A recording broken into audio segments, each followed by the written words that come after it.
Section 9(1)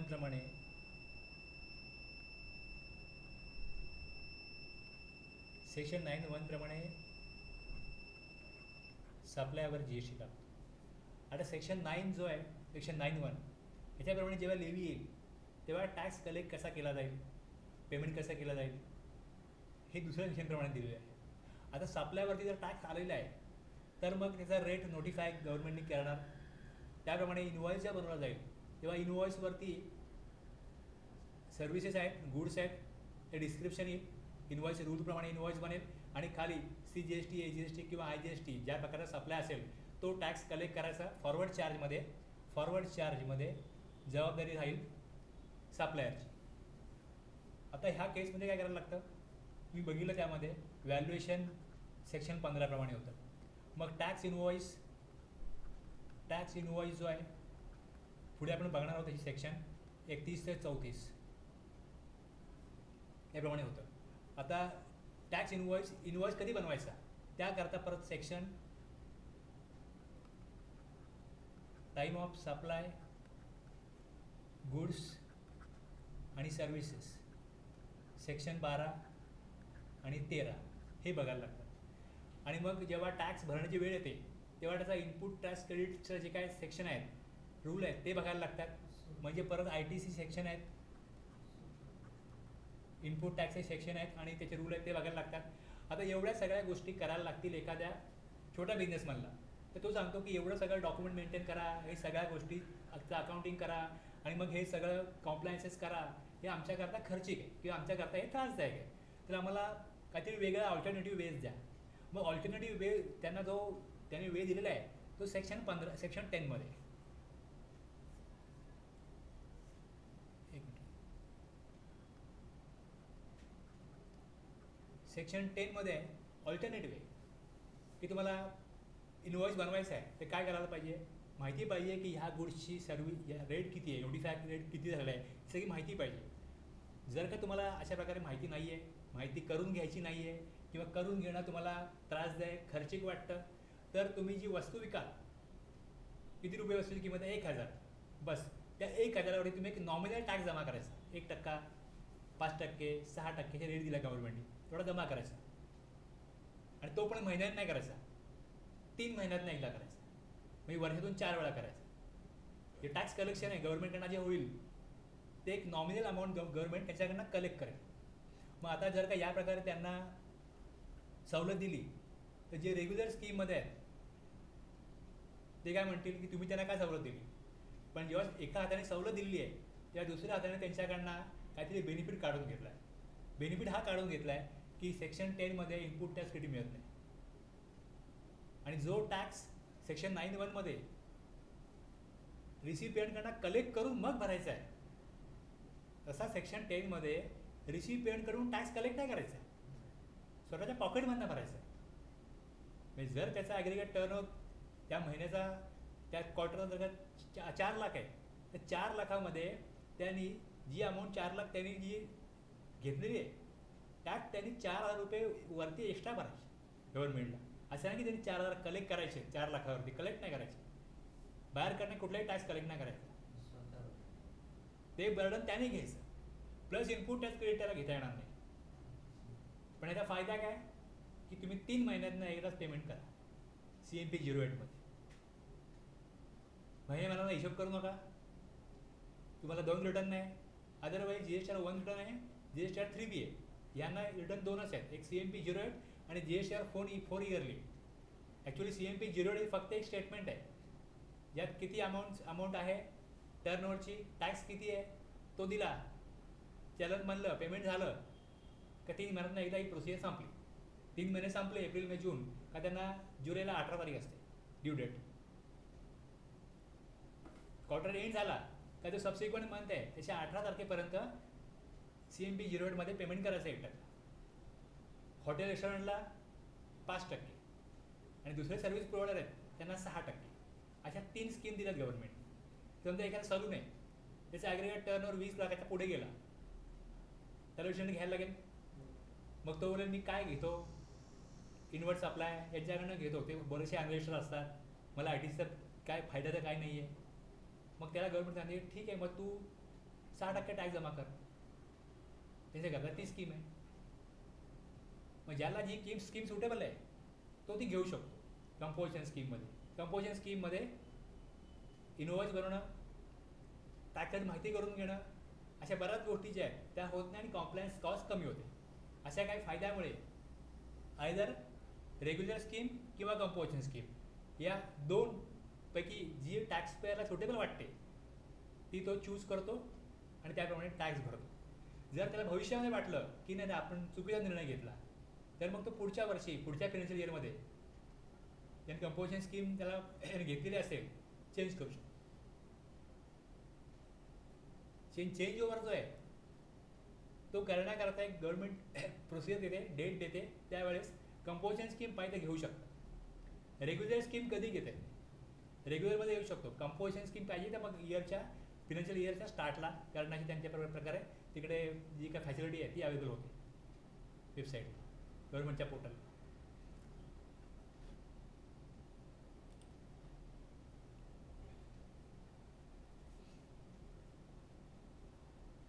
okay, जे मी सांगितलं तेच इकडे आहे. अनइलिजिबल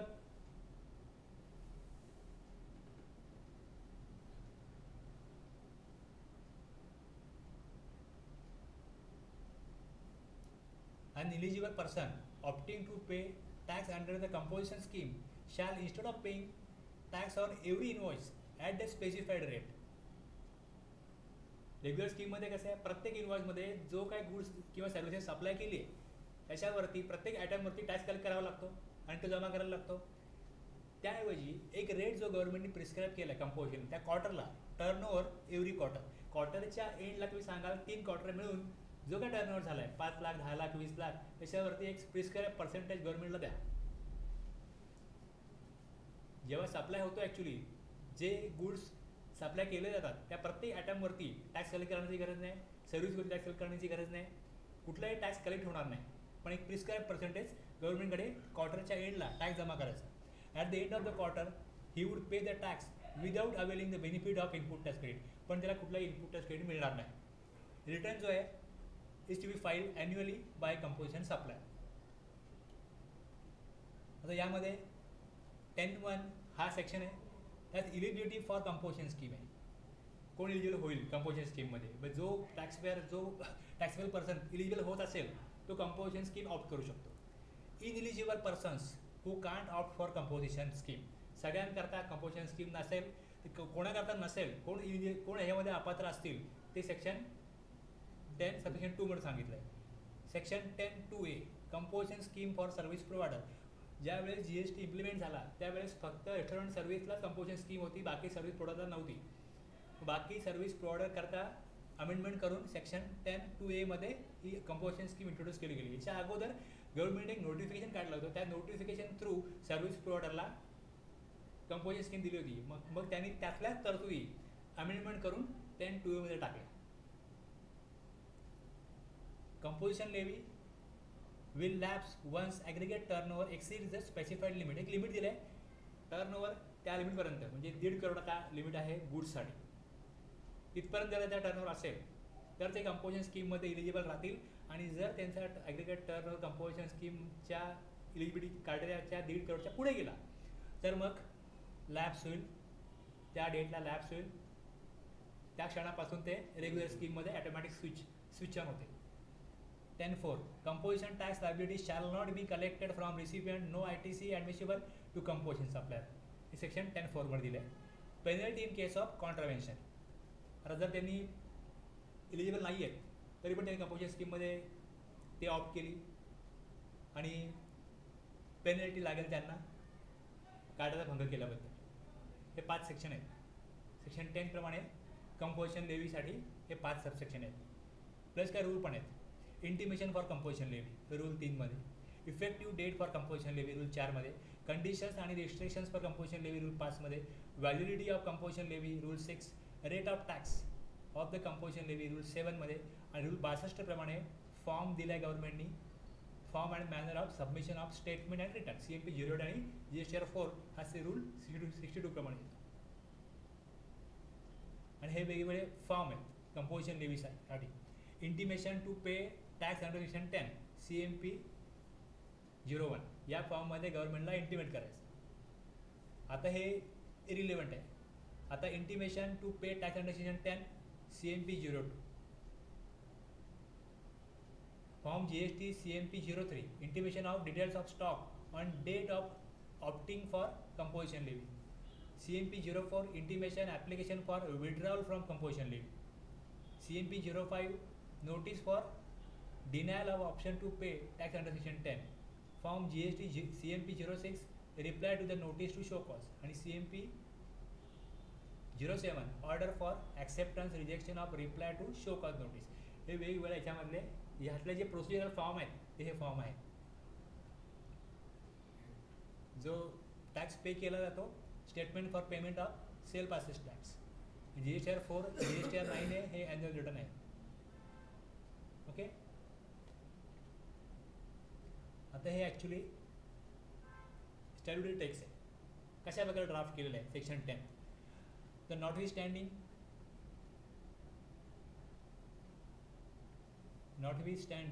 anything to the contrary contained in CGST Act but subject to the provision of section 93 and 94. आता सेक्शन 93 आणि 94 मध्ये जो रिव्हर्स चार्ज आहे तो कंपोजिशन स्कीम जे ऑप्ट करतील त्यांच्यावरती पण लागू आहे. 9(1) आणि 9(2) आहे. हे रेग्युलर स्कीम 9(1) मध्ये. 9(1) ऐवजी काय पाहिजे, अल्टरनेट टॅक्स पे करण्याकरता ती कंपोजिशन लिव्ही. पण त्याचा आता हा होत नाही की त्यांना 93 आणि 94 लागू होणार नाही. रजिस्टर्ड पर्सन हुज ॲग्रिगेट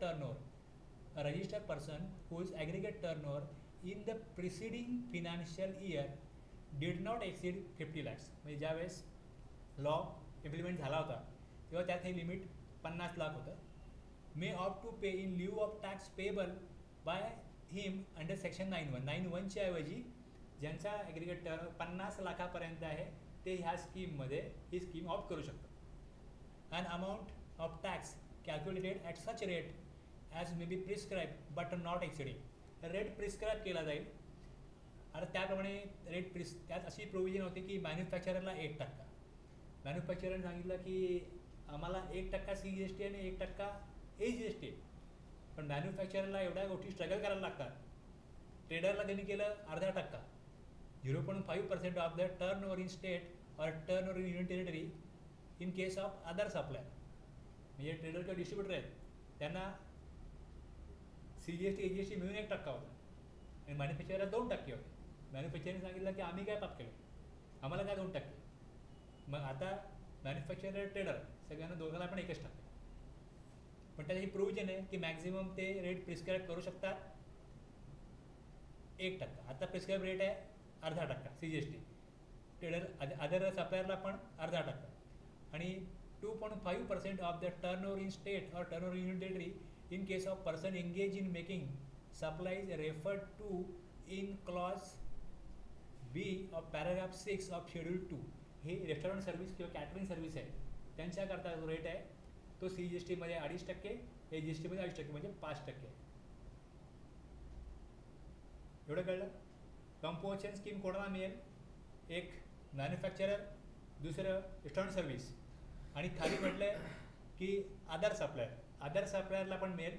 आणि त्या अदर सप्लायरमध्ये GST रेट 0.5% असेल, रेस्टॉरंटमध्ये 2.5% असेल, आणि मॅन्युफॅक्चररला मॅक्झिमम 1% असू शकतो.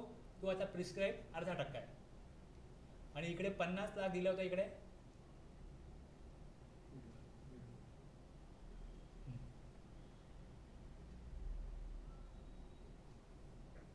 पुढे एक प्रोव्हिजन ॲड केला, provided that the government may by notification increase the said limit ₹50 lakh to such higher amount not exceeding 1.5 crore.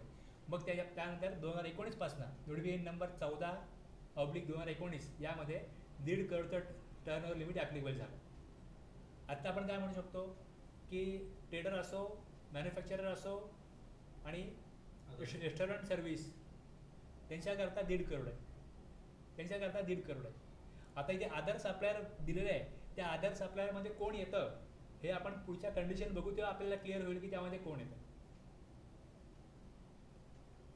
Other सप्लायरमध्ये जे गुड्समध्ये डील करतात, ट्रेडर किंवा डिस्ट्रीब्युटर जे असतात तेच फक्त येतात, सर्व्हिस प्रोव्हायडर येत नाही. हे पुढचं आपल्याला वाचल्यानंतर कळेल. पण आता मॅन्युफॅक्चररसाठी ए पॉईंट होता आणि ट्रेडर करता सी होता, आणि सर्व्हिस फक्त यात एकच कवर होती, जी इलेक्ट्रॉनिक सर्व्हिस होती. लिमिट पहिले 50 लाख ठेवलं होतं, आता लिमिट दीड करोड आहे. 2019 पासनं 1.5 करोड झालं.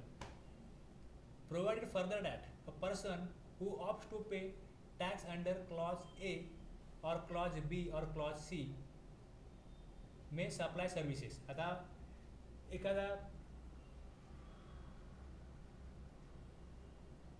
इलेक्ट्रॉनिक आयटमचं दुकान आहे, एखादं टी व्ही, कम्प्युटर, मोबाईल या वस्तू सप्लाय करतो, तर त्याच्यामध्ये तू काय रिपेअर करू शकतो का? रिपेअरिंगचं वगैरे काम करू शकतो का?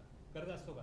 बरं बघतो, बरेच लोक करतात रिपेअरिंगचं काम. पण मग जर रिपेअरिंगचं काम केलं तर तो सर्व्हिस प्रोव्हायडर झाला, आणि स्कीम तो कोणा करताय? गुड्ससाठी. मग ह्या प्रोव्हिजनमुळे काय केलं, त्यांना एक सूट दिली गेली अशी की provided further that person who opt to pay, जर तो ट्रेडर आहे किंवा तो जर का मॅन्युफॅक्चरर आहे, not exceeding 10% of the turnover in state or UT in the preceding financial year or rupees 5 lakh whichever is higher. Preceding financial इयरमध्ये जेवढा त्याचा टर्नओव्हर झाला आहे त्याचे 10% व्हॅल्यू काढा, किंवा 5 लाख. सपोज त्याचा टर्नओव्हर 40 लाख, 10% काढलं तर किती होतील? 4 लाख. आणि प्रिस्क्राईब लिमिट आहे 5 लाख. तो 5 लाखापर्यंत सर्व्हिस देऊ शकतो. जर एखाद्याचा टर्नओव्हर 85 लाख आहे, 85 लाखाला 10% 8.5 लाख.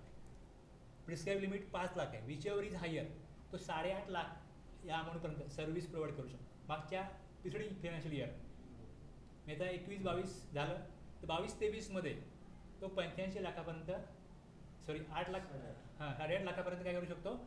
सर्व्हिसचं काम करू शकतो. तो इलिजिबल राहील. छोटी मोठी सर्व्हिस देण्याकरता काय केलं, इथे परमिट केलं.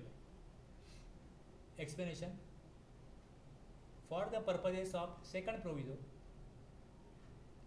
The value of exam supply of services provided by way of extending deposit, loans or advances in so far as the consideration is represented by way of interest or discount shall not be taken into account for determining the value of turnover in state or union territory. आता एखादा distributor वगैरे असतो, तो एखाद्या कंपनीची distributorship घेतो, तर त्याला कंपनीमध्ये 5 लाख 10 लाख रुपये ॲडव्हान्स द्यावा लागतो, डिपॉझिट द्यावं लागतं की तुम्ही एक्सटेंडिंग डिपॉझिट किंवा बँकेमध्ये कोण FD काढतो, आणि मग त्याच्यामध्ये त्याला इंटरेस्ट मिळतो. इंटरेस्ट किंवा जेव्हा तो सप्लाय काय करेल तेव्हा डिस्काउंट मिळतो. आता इंटरेस्ट किंवा डिस्काउंट काय, त्यांनी जे पैसे तिकडे डिपॉझिट केले, त्यांच्याकडे जमा ठेवले, त्याचा एक बेनिफिट आहे ना. त्यांना पैसे वापरायला दिले, त्याबद्दल त्यांनी इंटरेस्ट दिला, ही सर्व्हिस झाली, सर्व्हिस त्यांनी घेतली. For the purpose of the second proviso, आता ज्यावेळेस सांगितलं आहे की इकडे 10% व्हॅल्यू काय केली जाईल, त्यांना मुभा दिली जाईल. त्या 10%मध्ये हा जो इंटरेस्ट मिळाला आहे, ही सर्व्हिस घेतलेली आहे, ही अमाऊंट त्याच्यामध्ये धरू नये. shall not be taken into account for determining the value of turnover in state or UT. त्याचा एक गुड्सचा टर्नओव्हर आहे, त्याचा एक सर्व्हिसचा टर्नओव्हर आहे, आणि प्लस हा डिपॉझिट FD असेल, कंपनीकडे काय अमाऊंट ठेवलेली आहे सिक्युरिटी डिपॉझिट म्हणून, त्याच्यावर तर कंपनीने इंटरेस्ट दिला किंवा बँकेने इंटरेस्ट दिला, तर हे सर्व्हिस तेवढ्या अमाऊंटची घेतली असा त्याचा विचार करू नये.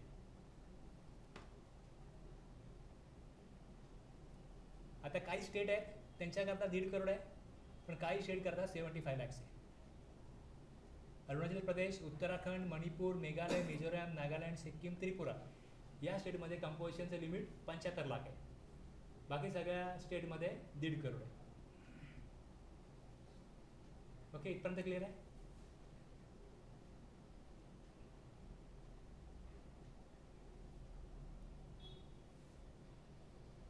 जे आपण वाचलं तिकडे त्याचं एक्झाम्पल आहे.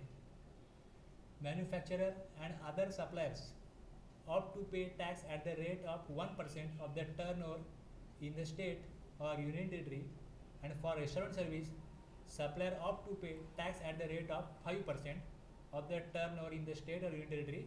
Manufacturer and other suppliers except supplier of restaurant services may supply services of value not exceeding 10% of turnover in state or union territory in the preceding financial year or rupees 5 lakh whichever is higher. हे दिलं त्यांनी, त्याप्रमाणे त्या example बघायचं. Tanish enterprises is engage in supply of footwear. His aggregate turnover in preceding financial year 95 lakhs.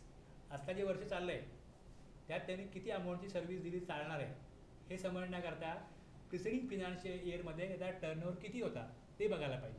जर त्याचा 95 लाख होता, याप्रमाणे in the current financial year it can supply services up to a value of not exceeding 9.5 लाखापर्यंत तो services देऊ शकतो. तो eligible राहू शकतो कंपोजन स्कीममध्ये. और rupees 5 lakh whichever is higher 9.5 lakh. Okay, thus he can supply services up to a value of 9.5 lakhs in the current financial year. If the value of services supplied exceeds rupees 9.5 lakh in the, he becomes ineligible. तो अपात्र राहील कंपोजन scheme म्हणून त्याला बाहेर यायला लागेल.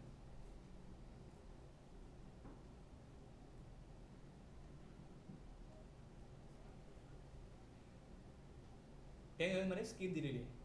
आता 10.2 मध्ये त्याचा क्रायटेरिया आहे कोण इलिजिबल असेल ती दिलेली आहे. द रजिस्टर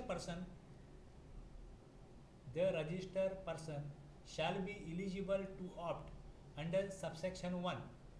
सबसेक्शन 10 सेक्शन 10(1) मध्ये काय दिलं आहे, कंपोजिशन स्कीम मिळेल. पण कोणाला मिळेल त्याचे काय इलिजिबल क्रायटेरिया आहे ते सबसेक्शन 2 मध्ये. In subsection 1, he is not engaged in the supply of services. पहिले सर्व्हिस प्रोव्हायडरला बाजूला काढले. सर्व्हिस प्रोव्हायडरकडे ती स्कीम नाहीच आहे except restaurant service. He is not engage in making any supply of goods or services which are not leviable to tax under CGST act. म्हणजे alcoholic liquor for human consumption आणि petroleum product यांच्याकरता GSTमध्ये levies नाही आहे, त्यामुळे त्यांच्याकरता कंपोजन scheme आठवण्याचा प्रश्न येत नाही. ही is not engage in making any interstate outward supplies of goods or services. कंपोजन scheme मिळेल पण राज्याबाहेर सप्लाय नाही करायचा, युनियन टेरिटरीच्या बाहेर सप्लाय नाही करायचा. इंटरस्टेटचा अर्थ काय होतो की ते राज्य किंवा युनियन टेरिटरीच्या बाहेर सप्लाय करायचा, तो व्यक्ती करू शकत नाही. विदिन द स्टेट किंवा युनियन टेरिटरी सप्लाय करा. ही is not engage in making any supply of goods or services through ECO through पण सप्लाय नाही करू शकत. ही is not a manufacturer of such goods as may B notified by the government on the recommendation of the council. काही goods notify केले जातील, त्याचे जे manufacturer असतील, ही is not manufacturer of such goods as may B notified by the government on the recommendation of the council. आता हे काही goods notify केले, जे मॅन्युफॅक्चरर आहेत आईस्क्रीम ट्रेडर चालेल.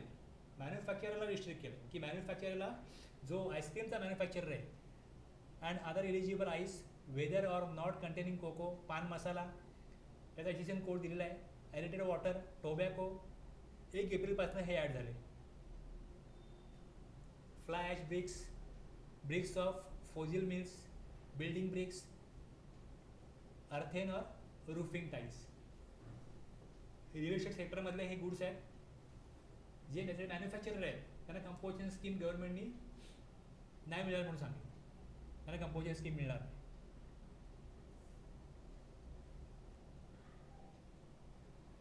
ओके.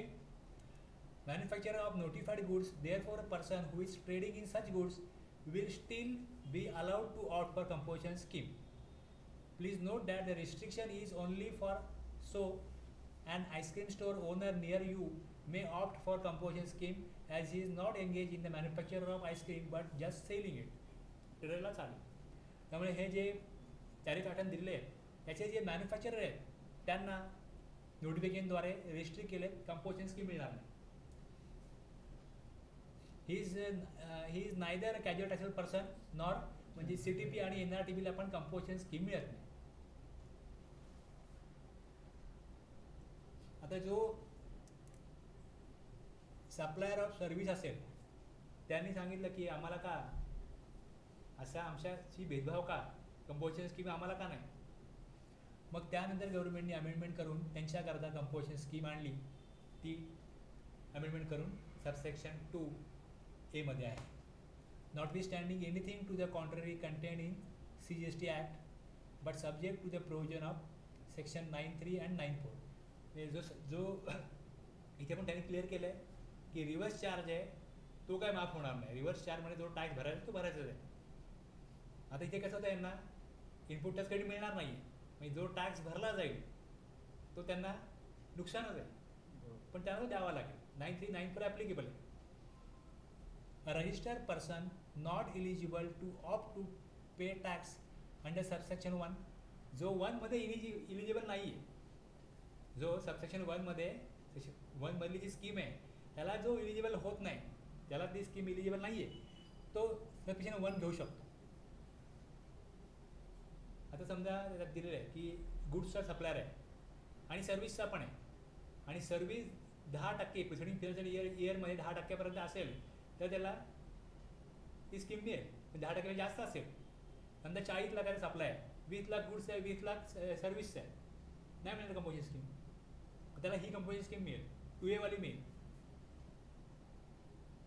आलं लक्षात? किंवा फक्त सर्व्हिसचा प्रोव्हायडर आहे त्याला 10(1) मिळत नाही ना, त्याला हे मिळेल.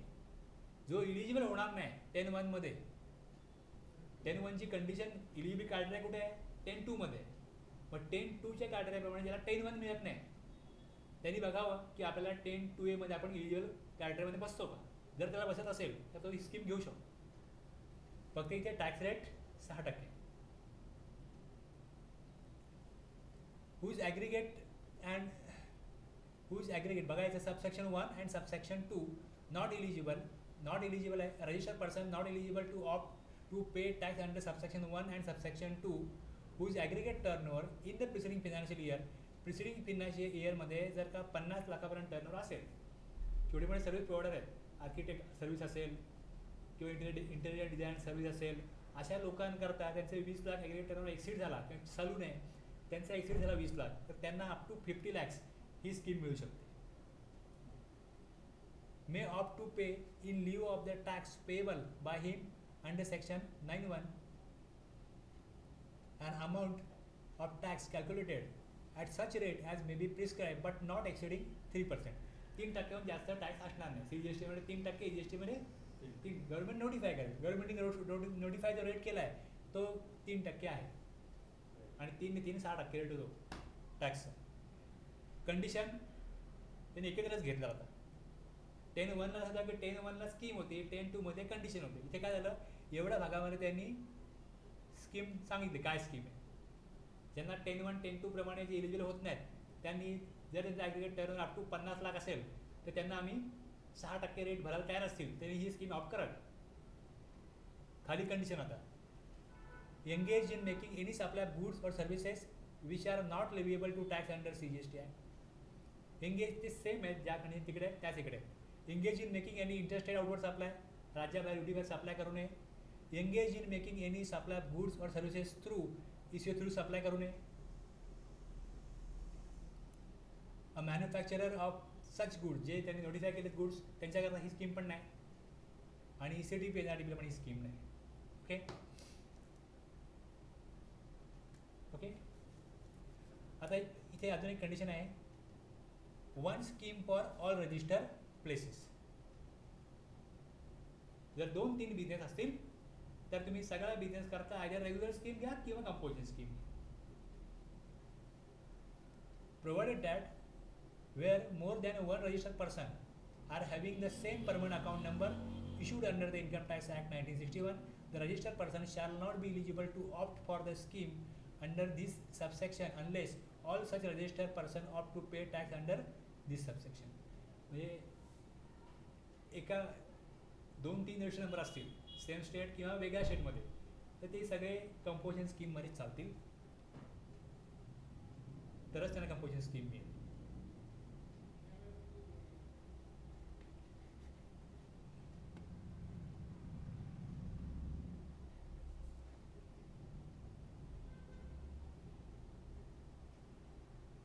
The option availed by a registered person under subsection 1 or subsection 2A, as the case may be, shall lapse with effect from the day on which his aggregate turnover during a financial year exceeds the limit specified under subsection 1 or subsection 2.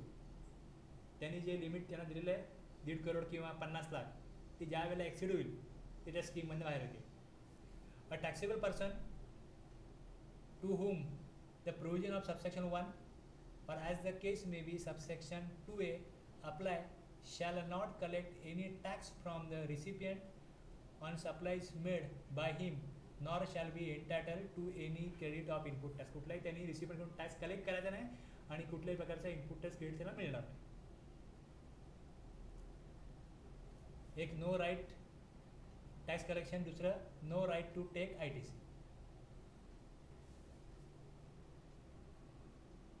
If the proper officer has reason to believe that a taxable person has paid tax under subsection 1 or subsection 2A, as the case may be, despite not being eligible, such person shall, in addition to any tax that may be payable by him under any other provision of CGST Act, be liable to penalty and provisions of subsection 73, section 73 or section 74, shall mutatis mutandis apply for determining of tax and penalty. जर त्यांनी eligible नसताना जर ती scheme घेतली असेल आणि चुकून घेतली असेल त्यांना सेक्शन 73 प्रमाणे पेनल्टी लागेल. अदरवाईज त्यांना फ्रॉड केसमध्ये सेक्शन 74 मध्ये पेनल्टी लागेल.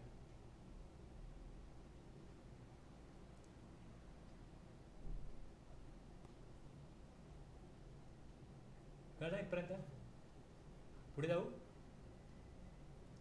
For the purpose of computing aggregate turnover of a person for determining his eligibility to pay tax under this section, the expression aggregate turnover shall include the value of supplies made by such person from the first day of April of a financial year up to the date then he becomes liable for registration under CGST Act, but shall not include the value of exempt supply of services provided by way of extending deposit, loans or advances in so far as the consideration is represented by way of interest or discount.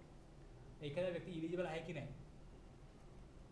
तर April सुरू झाला, मागच्या वर्षी संपलं, composition scheme त्यांनी घेतली होती. आता 1 एप्रिलपासून त्याचा बिझनेस सुरू झालेला आहे.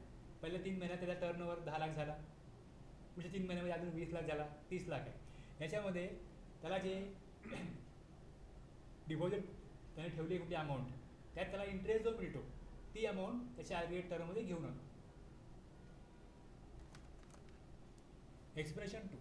For the purpose of determining the tax payable by person under this section, the expression turnover in state or turnover in UT shall not include the value of following supplies, namely supplies from, याचं example पुढे आहे लक्षात घ्या. Supplies from the first day of April of financial year up to the date when such person becomes liable for registration under CGST Act and exempt supply of services provided by way of extending deposit, loans or advances in so far as the consideration is represented by way of interest or discount. मग याच्यामध्ये कसं आहे, एक photographer आहे, याचं example बघा. Photographer आहे Champak, has Cummins providing photography services in Delhi from April this year. His turnover for various quarters till December is as follows. April to May, April to June 20 lakh.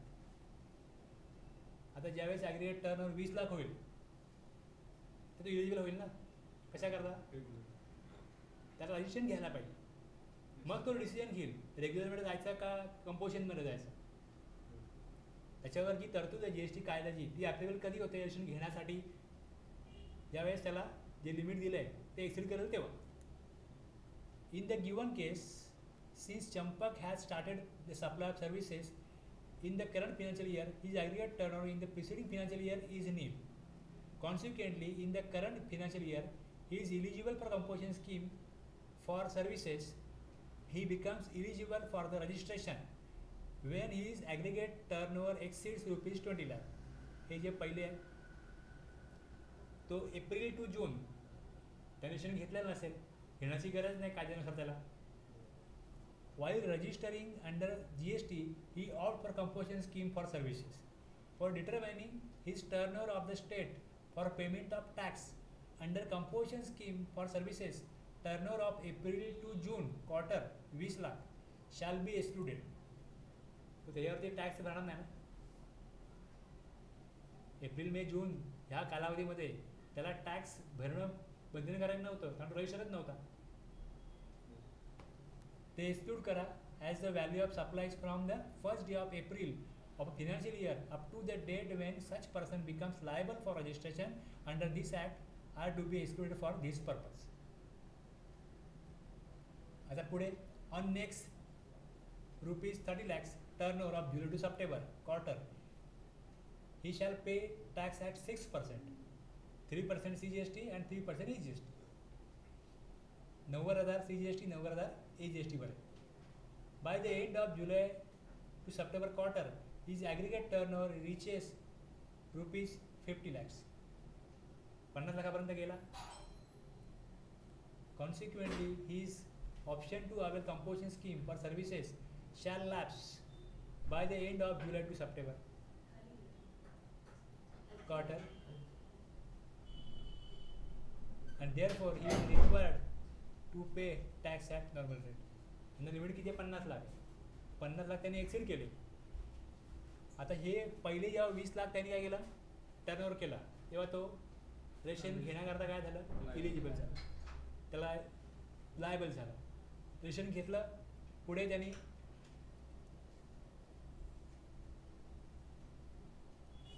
July to September 30 लाखाचा turnover केला, तोपर्यंत इलिजिबलचा composition स्कीममध्ये त्यांनी tax भरला 3% CGST, 3% EGST.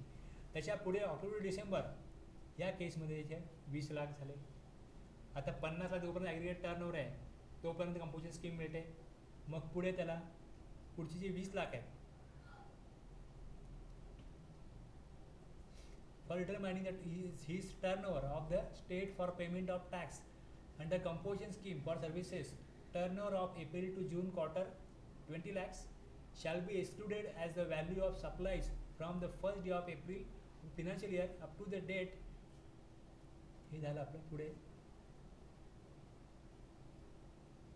thus the rate tax payable for October to December quarter is rupees 20 lakh into 18%. इथे 6% लागणार नाही आणि इथे त्याला इनपुट टॅक्स क्रेडिट मिळेल अंडर रेग्युलर स्कीममध्ये. त्याला जे नॉर्मल 9(1) जे प्रोव्हिजन आहेत, ऑब्लिगेशन आहेत, ते सगळे याला लागू होतील. तो कंपोजिशन स्कीममधनं त्याला बाहेर यायला लागेल, ऑप्टआउट व्हायला लागेल. While computing aggregate turnover for determining Champak's eligibility to pay tax under composition scheme value of supplies from the first day, जेव्हा त्याला तुम्ही कॅल्क्युलेट करायला जाल की इलिजिबल आहे की नाही, इलिजिबल आहे की नाही, तेव्हा त्याला तुम्हाला एप्रिलपासून बघायचं इलिजिबल आहे की नाही. आणि लायबिलिटी जी आहे तो जेव्हा रजिस्टर होईल त्यापासून काढायची, पण इलिजिबिलिटी क्रायटेरिया 1 एप्रिलपासून बघायचं. हे इकडे दिलं होतं. For the purpose of computing aggregate turnover of a person for determining his eligibility to pay tax under this section, the expression aggregate turnover shall included the value of supplies made by such person from first day of April. 1 एप्रिलपासून तुम्ही काढा याची value किती.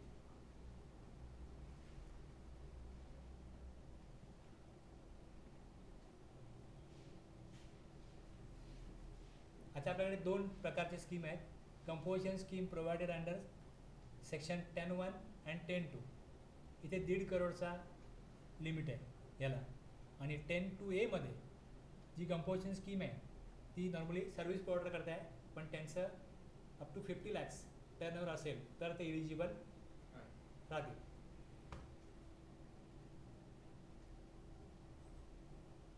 आता यातलं comparison दिले, काय फरक आहे. 10(2) मध्ये काय कंडिशन आहेत, त्या सगळ्या कंडिशन 10(2)A मध्ये.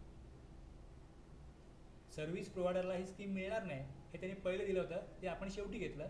बाकी तुम्ही बघाल ते सगळ्या कंडिशन सेम आहे, इलिजिबल क्रायटेरिया सेम आहे.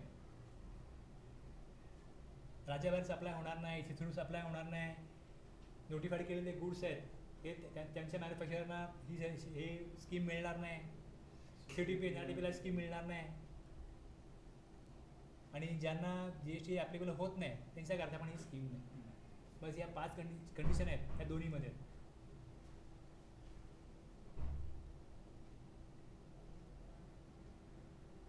कंपोजिशन स्कीम परचेस करू शकतो राज्याबाहेर, आउटवर्ड्स अप्लाय करू शकतो. आता आणखी इथे काय एक्झाम्पल दिली, स्कीम कळली नाही तुम्हाला. आता ह्याच्यामध्ये काय करायला लागतं की जेव्हा एखादा सप्लाय केला तर टॅक्स इनवॉइस नाही बनत, बिल ऑफ सप्लाय बनवायचा असतो. हेडिंग असतं बिल ऑफ सप्लाय, आणि डिस्क्रिप्शन ऑफ गुड्स काय, त्याची कॉस्ट काय हे त्यांना द्यायचं असतं. कंपोजिशन स्कीम तुम्ही बघाल प्रॅक्टिकली मार्केटमध्ये कोण बनवत नाही. वॅटमध्ये बनवत नव्हते, आताही बनवत नाही. जसं कापडाचं दुकान आहे, तसं ग्रोसरी स्टोर आहे, किराणामालाचं दुकान आहे, किंवा मग मिक्सर वगैरे विकतात ना लोक, त्या प्रकारची दुकानं आहेत, त्यांची कंपोजिशन स्कीम असते. आता तुम्ही मिक्सर आणला 600 रुपयाला, बोलताना बोलतात 1500 रुपये, आणि मग तो 1200, 1000 काही कॉस्टला विकतात. काय हिशोब आहे? आता मी परचेस करताना बघतो त्यांच्याकडे परचेस किती झालेला आहे. तो परचेस झाला आहे तुमचा 2-3 लाखाचा परचेस झाला आहे, मग त्यात किती दाखवायचा? का धंदाच नाही, धंदाच नाही रे. पण 2 लाखाचा परचेस तर केला ना तू, 2 लाखाचा परचेस केला आहे, आणि एखादी मला माहिती आहे बिलामध्ये व्हॅल्यू किती आहे. ती वस्तू मी विकायला गेलो, त्याच्या मागायला गेलो, तिप्पट किंमत सांगतात. मी बोललो तुम्ही मला मिक्सर पाहिजे, म्हटलं मी बघितलं 600 रुपये, तुम्ही मला बोललो 1600 रुपये सांगितलं एकदम 600चे. और सांगायला लागतो, बोलो सांगायला लागतं म्हणजे काय, 600च्या पेक्षा तुम्ही 1600 सांगता, समोरचा माणूस कमी करेल.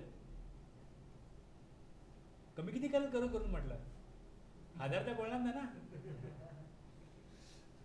तुम्ही प्रत्येक वस्तू तुम्ही दुप्पट किमतीला विकताय बोललो, मग टॅक्स भरताना मात्र मग किती आपला 2 लाखाचा परचेस आहे ना, मग ठीक आहे, मग 2.5 लाख दाखवा.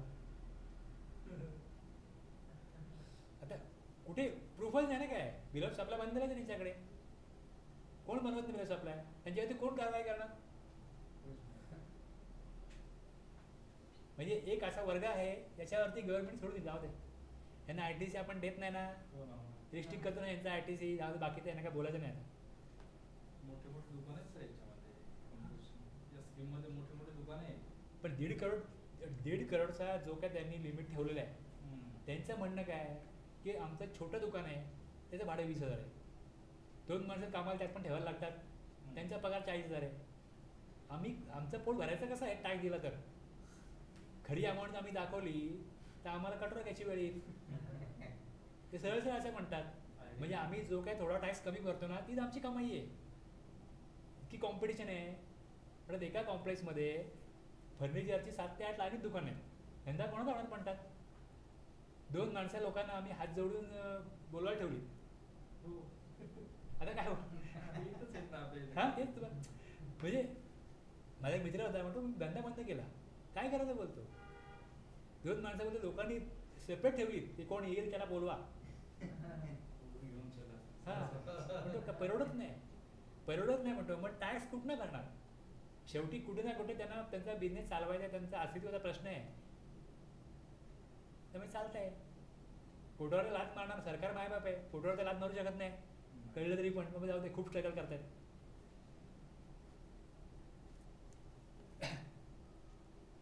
म्हणजे काय होती, मी जे विचारतो त्यांना असा लॉ आहे, म्हणाले लॉ बरं आहे, बरोबर आहे, पण आम्ही काय केलं म्हणतात, काहीच नाही.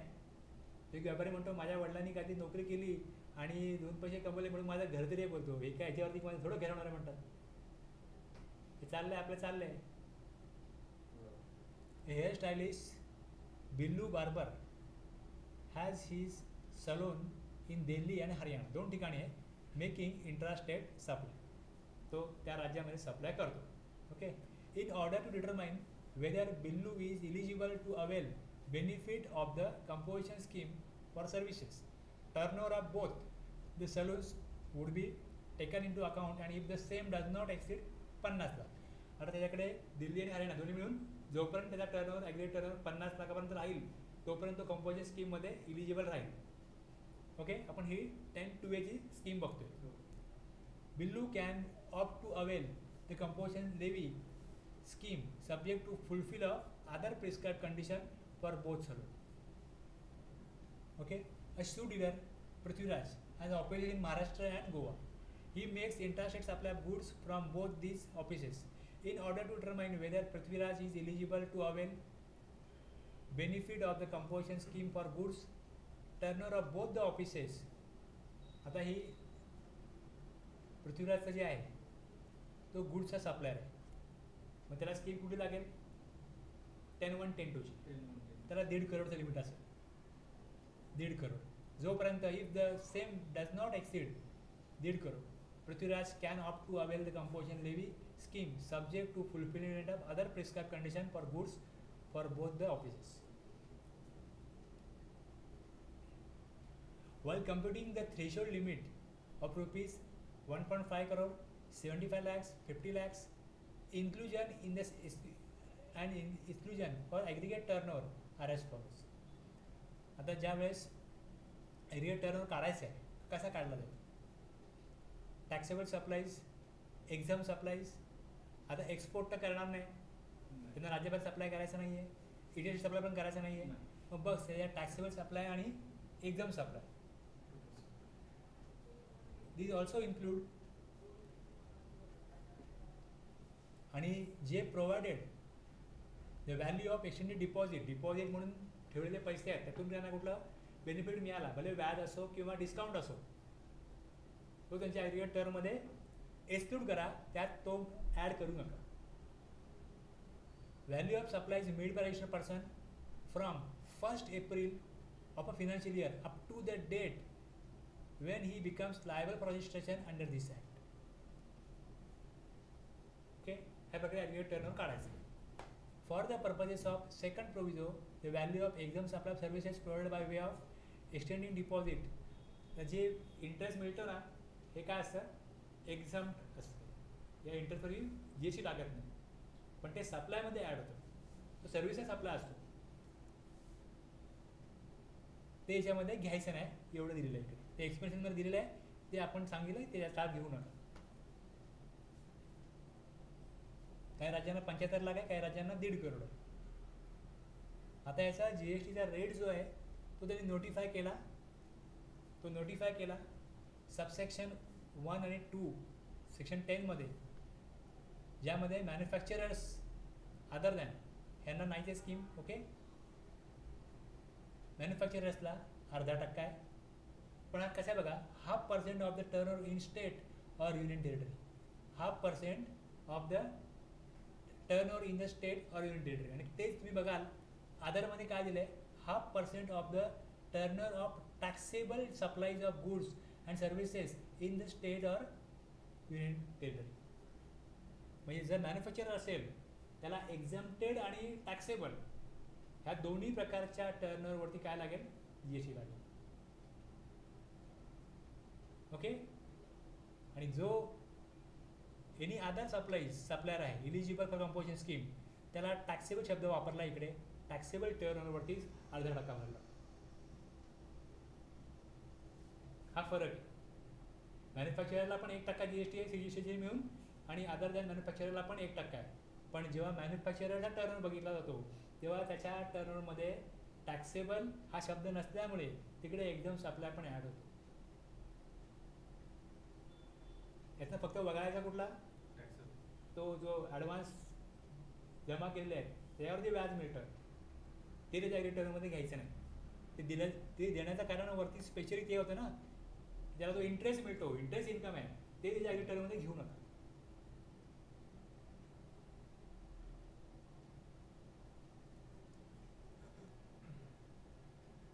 रेस्टॉरंट सर्व्हिस करता सी जी एस टी 5%, ए जी एस टी 2.5% आणि एकूण 5%. आणि आता आपण जी स्कीम बघितली 10-2A मध्ये त्यांचा रेट प्रिस्क्राईब केला आहे 3% C G S T, 3% A G S T, 6% rate.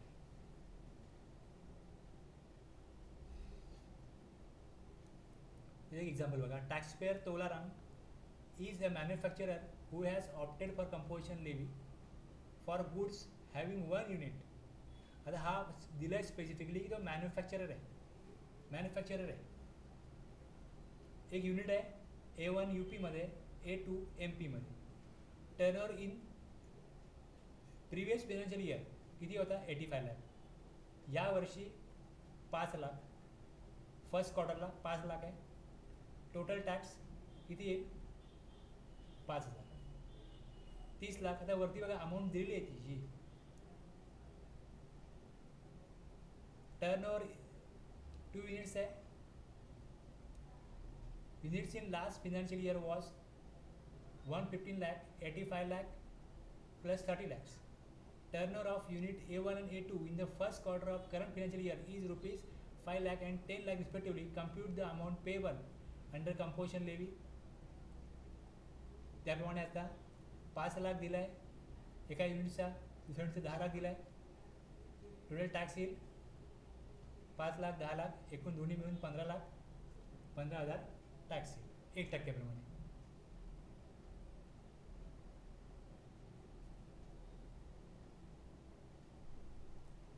आता दुसरं बघा इथे, tax payer Bholaram is a trader who has opted for composition levy. आता याच्या composition लेवीमध्ये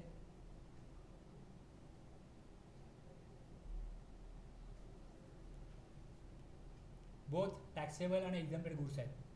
He has one retail showroom A1 in Punjab and another retail showroom A2 in Rajasthan, both selling taxable as well as exempted goods.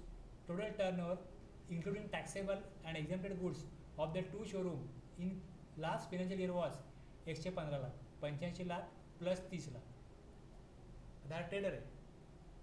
आता याला किती रुपयावर tax भरायला लागेल? Taxable 85. मग 85 पंजाबमध्ये जेवढा 85 आहे, turnover in previous financial year 85 lakhs. Taxable turnover in first quarter 5 lakh, 10 lakh. बस जो एक्झाम्प्टेड आहे तो विचारत नाही घ्यायचा.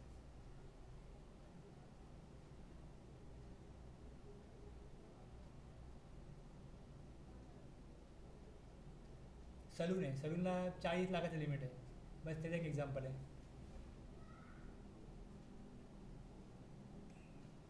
आता कंपोजिशन स्कीम घेण्याकरता प्रोसिजर रिक्वायरमेंट काय, हे रूल 3 आणि रूल 4 दिलेली आहे.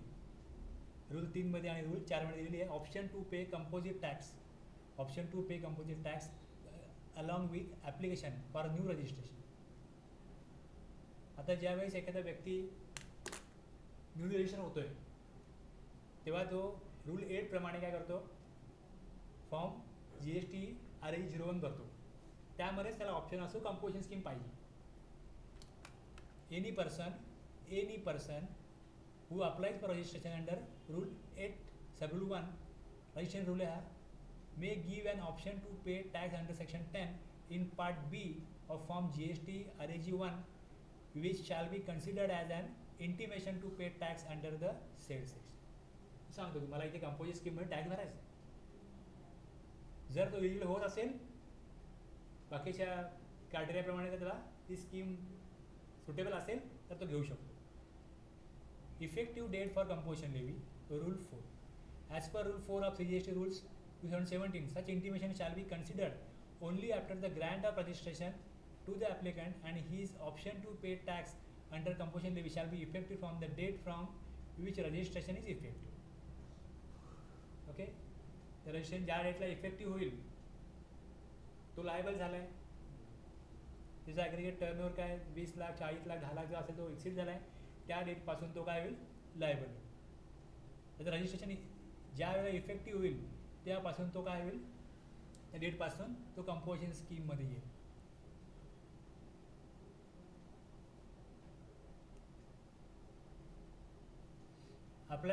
Person applying for registration can opt for composition levy. Composition levy shall be effective from the date from which registration is effective. हे आपण ते वरती बघितलं, त्याचाच फोटो आहे.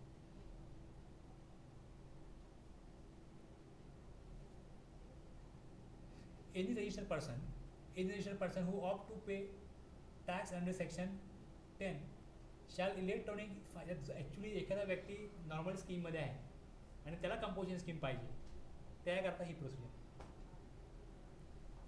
सबरूल 2 जो आहे rule 3, sub rule 3.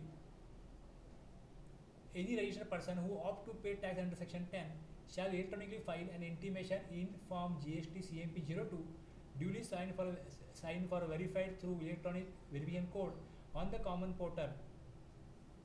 कधी करायचे?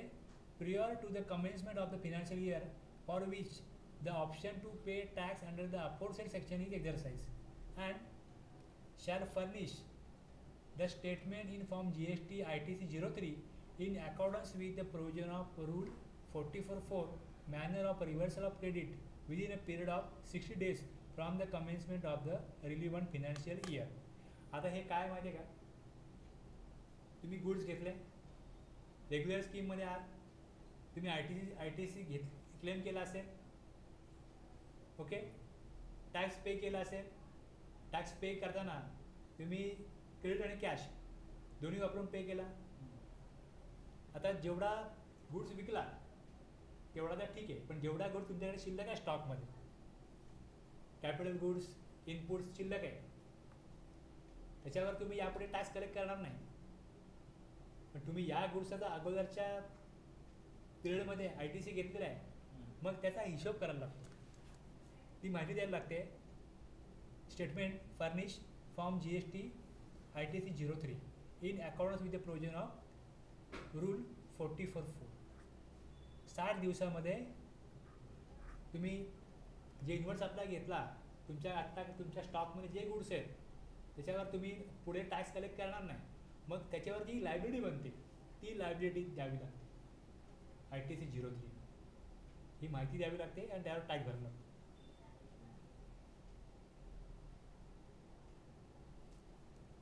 The option to pay tax under composition levy shall be as per rule 4 shall be effective from the beginning of the financial year. Financial yearच्या beginning पासून composition scheme घेता येते जे existing regular scheme मध्ये त्यांच्या आहेत.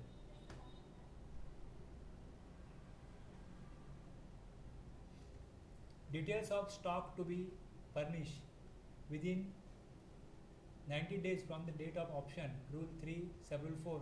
Any person who files an intimation under sub rule 1 to pay tax under section 10 shall furnish details of stock including the inward supply of goods received from unregistered person.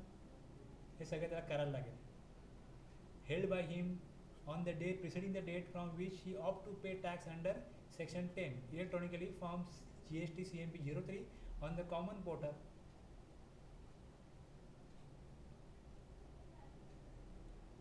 या फॉर्ममध्ये ही सगळी माहिती द्यायची 90 दिवसामध्ये. Okay, हा कुठला स्टॉक सांगितला अजून की received from unregistered person including the inward supply of goods received from unregistered person.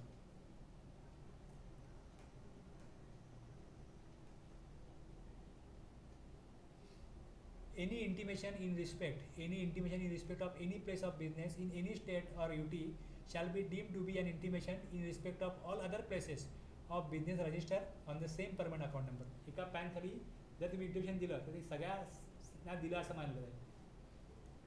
The person एक्झरसायझिंग rule 5 condition आणि रिस्ट्रिक्शन्स काय ते जे आपण अगोदर वाचलं तेच आहेत की नायदर CTP NRTPला मिळणार नाही. त्यानंतर the goods held in stock by him have not been purchased from an unregistered supplier and where purchased he pays tax under section 94. He shall pay tax under 9394. Reverse चार्जमध्ये tax भरावाच लागेल, तो भरायचा येतो. Reverse चार्जमध्ये कुठली composition scheme नाही. आणि जे आईस्क्रीम पान मसाला आयुर्वेदिक वॉटर जे दिलेले आहेत ते नोटिफाईड केलेले गुड्स आहेत त्यांनाही मिळणार नाही ही scheme. He shall mention the words composition taxable person not eligible to collect tax on supplies at the top of the bill of supply issued by him. हे द्यायला पाहिजे बिल ऑफ सप्लायवरती की कंपोजिशन टॅक्सेबल पर्सन आहे, not eligible to collect tax on supplies. आणि बोर्डवरती he shall mention the words composition taxable person on every notice or signboard displayed at prominent place at the principal place of business and at every additional places of business. Bill of सप्लायवरती पण लिहायला पाहिजे जे wording दिले ते की तो कुठलाही टॅक्स कलेक्ट करू शकत नाही, बिलावर लिहायला पाहिजे. बिल ऑफ सप्लायवरती बिल ऑफ सप्लाय कोण इश्यू करतो? जो एक्झाम सप्लाय करतो तो बिल ऑफ सप्लाय इश्यू करतो. पण बिल ऑफ सप्लायचं कंपोजिशन डीलरचा असेल तर त्यांनी हे वाक्य पण लिहायला पाहिजे की composition taxable person not eligible to collect tax on supplies. म्हणजे जे गुड्स तो सप्लाय करतोय ते टॅक्सेबल सप्लाय आहे. तो जर मिक्सर आहे हा टॅक्सेबल सप्लाय आहे, पण कंपोजिशन डीलर असल्या कारणाने तो टॅक्स कलेक्ट करायला अधिकारी नाही, हे त्यांनी वर लिहायला पाहिजे. Composition taxable person not eligible to collect tax on supplies.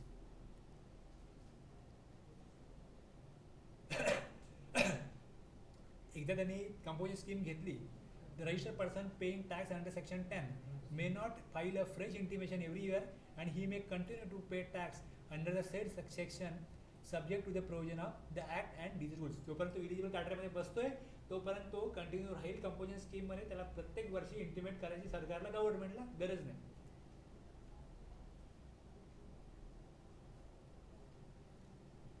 Validity of composition scheme. Rule 6. The option exercised by a registered person to pay tax under section 10 shall remain valid so long as he satisfies all the conditions mentioned in the said section and under these rules.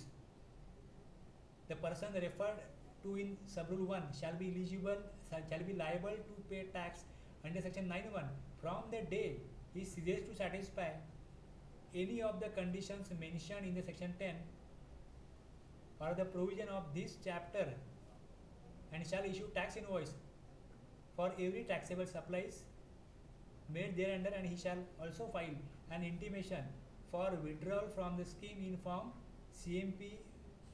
GST CMP 04 within 7 days of the occurrence of such event. त्याला section 9(1) मध्ये tax भरायचा असेल आणि त्याला stop करायचं composition scheme. Okay, त्यांनी issue करायला पाहिजे tax invoice every taxable supply करता, आणि त्यांनी 7 दिवसामध्ये जेव्हा इच्छा होईल तेव्हा तुम्ही कंपोजिशन स्कीममध्ये बाहेर या आणि टॅक्स इनवॉइस इश्यू करा, टॅक्स कलेक्ट करायला सुरुवात करा आणि 7 दिवसामध्ये इंटिमेशन द्या फॉर्म GST CMP 04. रेग्युलर स्कीममध्ये कधीही वेलकम आहे.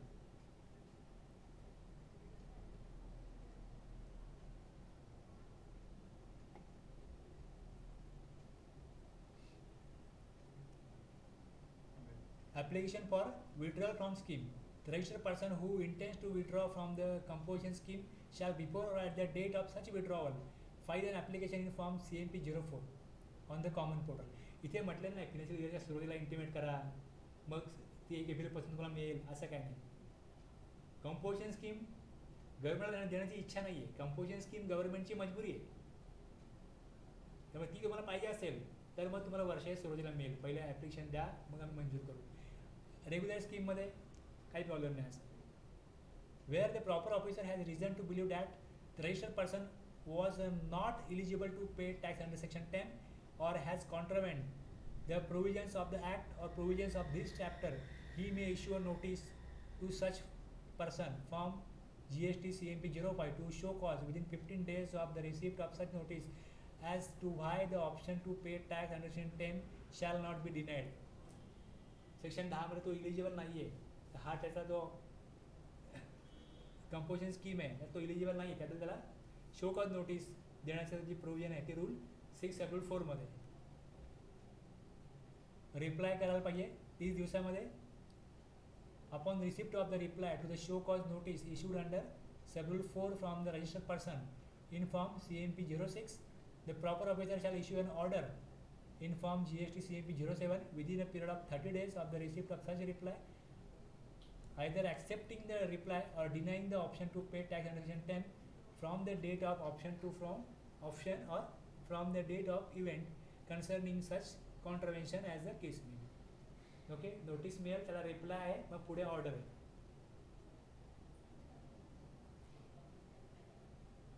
आता कंपोजिशन स्कीममध्ये ज्यावेळेस एखादा व्यक्ती आहे तो जेव्हा रेग्युलर स्कीममध्ये येईल आणि त्यांनी ज्यावेळेस कंपोजिशन स्कीममध्ये होता, सपोज तुमच्याकडे 10 लाखाचा स्टॉक आहे, तुम्ही कंपोजिशन स्कीममध्ये होता, त्या 10 लाखाचा तुम्ही इनपुटच क्रेडिट घेतला होता नाही. मग आता तुम्ही रेग्युलर स्कीममध्ये याल तेव्हा तुम्हाला त्याचा इनपुट टॅक्स क्रेडिट मिळायला पाहिजे की नको? त्याच आर्थिक वर्षात असेल, हां त्याच आर्थिक वर्षात जर टर्नओव्हर एक्सेस झाला असेल तर मिळेल. नाही बघा कसं आहे, तुमच्या टर्नओव्हर 40 लाखाच्या पुढे गेलं, तुम्ही कंपोजिशन स्कीम घेतली, तुम्ही वर्षभर कंपोजिशन स्कीम चालवली, मग तुम्हाला वाटलं कंपोजिशन स्कीममध्ये नुकसान आहे आपल्याला, 70-80 लाखाचा आपण परचेस करतो आहे आणि आपण जवळजवळ 1 करोड 1.25 करोडचा टर्नओव्हर करतो आहे. 1.5 करोडपर्यंत आपण इलिजिबल आहोत. पण जर आपण रेग्युलर स्कीममध्ये घेतलं तर आपल्याला फायदा होईल. आणि तुम्ही रेग्युलर स्कीममध्ये जेव्हा स्विच करता आणि तुमच्याकडे स्टॉक आहे 40 लाखाचा, तुम्ही अगोदर कंपोजिशन स्कीममध्ये असल्यामुळे तुम्ही त्याचा इनपुट टॅक्स क्रेडिट क्लेम करू शकत नव्हतात. मग आत्ता तुमच्याकडे जो 40 लाखाचा 50 लाखाचा माल आहे, त्याच्यावर क्लेम करू शकतो. every person who has furnished an intimation under subrule 2 or filed an application for withdrawal under subrule 3, or a person in respect of whom an order of withdrawal of option has been passed in form CMP 07 under subrule 5 may electronically furnish at the common portal either directly or through a facilitation center specified notified by the commissioner a statement in form GST ITC 01 containing detail. Stock details जे आहेत हे ITC 01 मध्ये भरायला लागतील. The details of the stock of input contained in semi-finished or finished goods held in stock by him on the date on which the option is withdrawn or denied within a period of 3 days. म्हणजे तो eligible झाला किंवा त्यांनी स्वइच्छेने regular स्कीममध्ये आला तर 30 दिवसामध्ये ITC 01 मध्ये माहिती आहे from the date from which the option is withdrawn or by from the date of the order pass. त्या डेटपासून 30 दिवसामध्ये त्यांनी ITC 01 भरला पाहिजे. त्यामध्ये किती रुपयाच्या वस्तू आहेत, त्याचा टॅक्स रेट काय, ही सगळी जी माहिती आहे ती त्यामध्ये येते. आणि मग त्याला जो काय ॲक्सेप्टन्स आहे तो पोर्टलला होईल आणि मग त्याच्या क्रेडिट लेजरला तेवढी जी अमाऊंट आहे ती त्याला क्रेडिट घ्यायला मिळेल. जसं रेग्युलरमध्ये कंपोजिशनमध्ये गेला तर त्याला लायबिलिटी भरायला लागते, तसं कंपोजिशनमध्ये रेग्युलरला आला तर त्याला ITC मिळणार.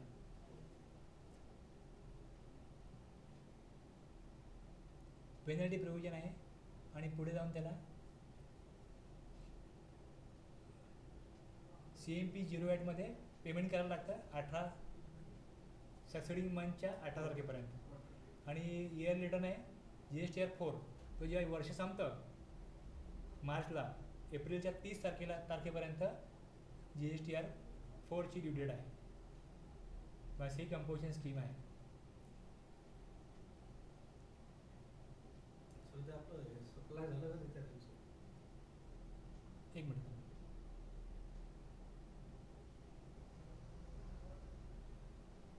आता यामध्ये सगळी समरी दिली याची, ही समरी दिलेली आहे आणि त्याच्या पुढे जाऊन द्या ना काय एक्झाम्पल दिली की ह्यांना कंपोजिशन स्कीम मिळेल का. जशी वरती मी घेतली तशी अजून या हे वेगवेगळ्या लेवलला एक्झाम्पल दिलेली आहेत. आता तुम्हाला एखादी जेव्हा केस करायची असेल आणि जर तुम्ही या एक्झाम्पल व्यवस्थित रीड केले असतील तर तुम्हाला कन्सेप्ट क्लिअरली अजून येते. मी तुम्हाला सेक्शन सांगितला, रूल सांगितले, तुम्हाला एक आयडिया आली, पण तुम्हाला ते तुमच्या माइंडमध्ये परफेक्टली फिट होण्याकरता ही एक्झाम्पल दिलेली आहेत एक्स्ट्रा. बघा एक्झाम्पल 8, 9 एवढे आहेत एक्झाम्पल. हे तुम्ही वाचायला रीड कराल. बघा तुम्ही स्टडी केला तर तुम्हाला ग्रीप येईल लॉमध्ये, अदरवाईज नाही ना. तुम्हाला मी सांगितलं बा असाचा सेक्शन आहे, असाचा रूल आहे, त्यामध्ये काय आहे काय नाही आहे हे तुम्हाला क्लिअर होतं. मग पुढे जाऊन तुम्हाला आणखी त्याचा स्टडी केल्यावरच त्याच्यावरती काय येईल तुम्हाला जास्त कंट्रोल येईल आणि तुम्ही असं वाचत राहाल. कुठल्या वेगवेगळ्या वेबसाईटला माहिती येत असते अपडेट. तर टॅक्स गुरु आहे, तुम्ही टॅक्स गुरुला सगळे लेख मिळतात जे आहेत ते. मी तुम्हाला लिंक पाठवते ना टॅक्स गुरुची. टॅक्स गुरुमध्ये सगळ्या गोष्टी येतात. मी तिकडे जाऊन तो लेख वाचा, तुम्हाला कळतं हा सेक्शन आहे, हा रूल आहे, कधी अमेंडमेंट झाले, काय झाले, सगळी माहिती कळते. तुम्हाला एकदा कशा प्रकारे कायदा इम्प्लिमेंट होतो हे एकदा कळलं तर मग कायद्यामध्ये प्रोव्हिजन काय एवढंच मला बघायचं आहे ना. त्यातली प्रोसिजर काय, प्रोसिजरला कुठला फॉर्म आहे, त्यात काय स्टेप्स आहेत, ते कशा घ्यायच्या, बाकी आहे का त्यामध्ये.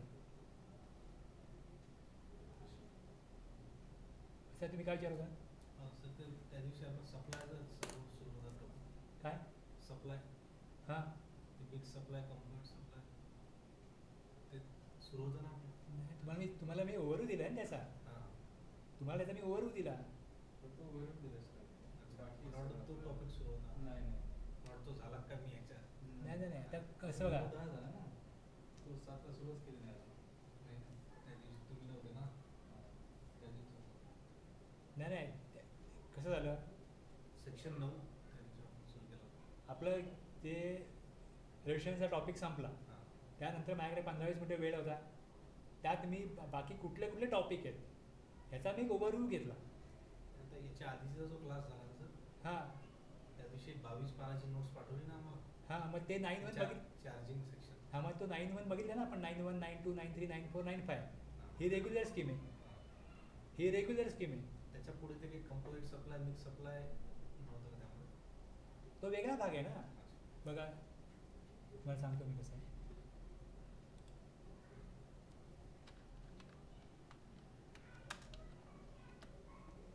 ते तो तेवढाच टॉपिक होता सर तुम्ही समजून घ्या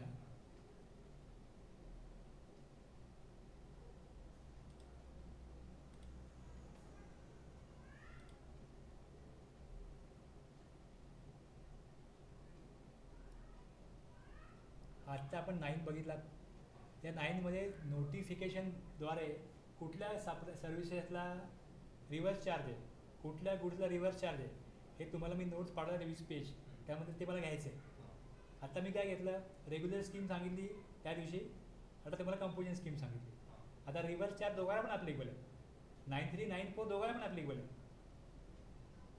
रेग्युलर स्कीम घ्या किंवा कंपोजिशन स्कीम घ्या जिकडे चार्ज फॉरवर्ड चार्ज आहे त्याची मेथड बदलली पण रिव्हर्स चार्ज मात्र दोघांना पण ॲप्लिकेबल आहे रेग्युलर डीलरला पण आणि कंपोजिशन डीलरला पण मग 9-3 कुठले सर्व्हिसेस आहेत कुठले गुड्स आहेत यावर रिव्हर्स चार्ज भरायला लागेल कोणाला रिसिपियंटला ते मी सांगणार आहे पुढच्या क्लासला आणि आता सप्लायवर टॅक्स आहे तर सप्लाय कशाला म्हणतात हे सेक्शन 7मध्ये त्या दिवशी हेच हां जर सप्लायवर जी येणार आहे ना तर सप्लाय ह्या शब्दामध्ये काय काय डिफाईन केलं आहे काय तर इन्क्लूड होईल सेक्शन 7मध्ये आणि त्याच्यामध्ये टॅक्सेबिलिटी ऑन कंपोज आणि मिक्स सप्लाय काय आहे सेक्शन 8मध्ये म्हणजे तुम्हाला टॅक्स घ्यायचा आहे सप्लायवरती सेक्शन 9(1) पण सप्लाय क्लिअर पाहिजे ना काय मग त्यांनी सेक्शन 7 आणि 8मध्ये ते क्लिअर करून दिलं म्हणजे आपल्याला आणखी डिटेलमध्ये जायला लागेल सप्लाय कळण्याकरता आणि सेक्शन 11मध्ये एक्झाम्पशन आहे कशावरती जी टी लागणार नाही कारण मुक्त सर्व्हिस कुठल्या गुड्स कुठले 12मध्ये आणि जेव्हा इन्व्हॉइस बनवला जातो तेव्हा लेवी कधी येते कुठल्या पॉईंटला लेवी येते ते तुम्हाला time of supply goods time of supply service सांगतात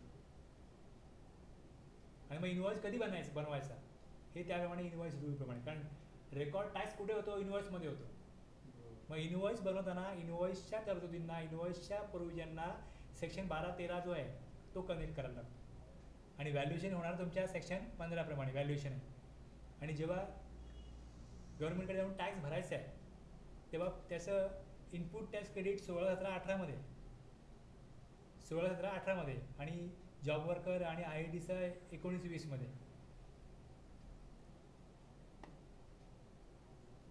31 ते 34 इन्व्हॉइससाठी 35-36 अकाउंट आणि रेकॉर्ड आहे आणि 37 ते 48 रिटर्न शेअर सेक्शन आहे ह्याचा ओव्हरव्ह्यू त्या दिवशी घेतला ना की आपल्याला एवढे सेक्शन बघायचे आहेत जो रजिस्टर पर्सन असेल जे रजिस्ट्रेशन घेतलेलं आहे त्याला सगळे GSTचे ऑब्लिगेशन लागू झाले मग त्यामध्ये रेग्युलर स्कीमला वेगळे ऑब्लिगेशन लागू होतात कंपोजिट स्कीमला वेगळे लागू होतात आता रिव्हर्स चार्ज बघितला आपण का मग कळेल की रिव्हर्स चार्जने रिसिपियंट टॅक्स कुठल्या सर्व्हिसवरती भरायचा आहे कुठल्या गुड्सवरती भरायचं आहे आणि मग बाकीचे प्रोव्हिजन एक RCMचा प्रश्न होता सर की आपला 9(4) जो रजिस्टर्ड टू अनरजिस्टर्ड पर्सन कडून जर घेतला तो फक्त बिल्डरला आला पण नाही म्हणजे RCM रजिस्टर्ड टू अनरजिस्टर्ड पर्सनला जो पे करावा लागतो तो 9(4) सेक्शन आहे त्याचं पण तो बिल्डर करता ॲप्लिकेबल आहे कॅटेगरी ऑफ पर्सन गव्हर्नमेंटने नोटिफाय केला बिल्डर डेव्हलपर प्रमोटर एक प्रश्न असा आहे की रजिस्टर्ड टू रजिस्टर जर RCM क्लेम केला असेल registered person is registered person. कसा क्लेम करणार? आता बघा, जे सिमेंट घेतलं बिल्डरनी रजिस्टर्ड पर्सनकडनं, मग तो इन्व्हॉइस देईल, त्याला टॅक्स कलेक्ट करेल, मग इथे RCMचा क्लेम कसा होईल? एक केस आहे त्यामध्ये विचारलं होतं त्यामध्ये. बरं ना, ती जर काय प्रमोटर आहे, प्रमोटरवरती RCM 9(4) कधी येतो? कधी येतो?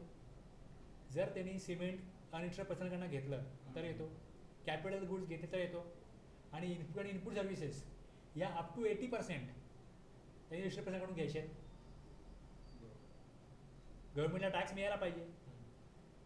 आणि जर त्यांनी 60% समजा इनपुट सर्व्हिसेस आणि इनपुट घेतले असतील, तर मग जे 100% अमाऊंट समजा 100 रुपये, त्यांनी 60 रुपयावर टॅक्स दिला आहे रजिस्टर्ड पर्सनला, 20 रुपयावरती काय दिलं आहे त्यांनी परचेस केलं अनरजिस्टर्ड पर्सनकडनं, मग त्या 20 जो डिफरन्स आहे त्याच्यावर त्याला टॅक्स द्यायला लागेल RCMमध्ये.